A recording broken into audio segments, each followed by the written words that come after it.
I've received a question as to what we would call Bill Clinton if Hillary is elected. As per your dress-wrinkling question, we have several options, all of which are untried interpretations of etiquette, based on the extreme novelty of the situation.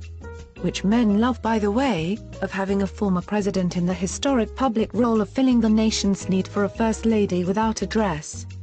If she was less well known, the simplest solution would start with referring to Hillary as Mr. Clinton, and Bill as Wilma Clinton.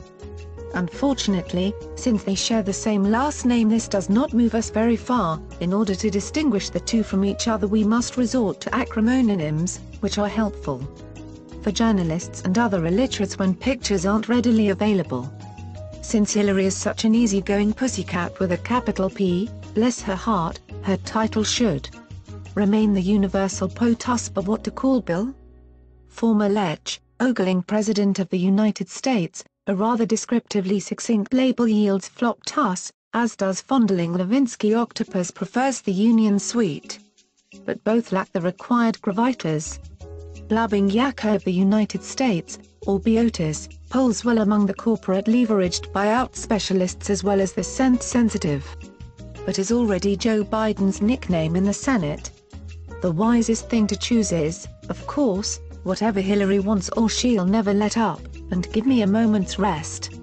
Chuckled Bill Clinton, himself, when I called for his take, adding, not like you, baby, you really get me, 914 hot 6969. You remember that number, here? This was definitely not the number I called to reach his publicist. As we go to press, Mrs. Clinton's social secretary has confirmed her wishes that her husband be referred by all as the FLOTUS, former leader of the United States, as opposed to prior occupant. The United States, which is how she will continue to refer to herself in private until 2016. I'm so glad I was able to help.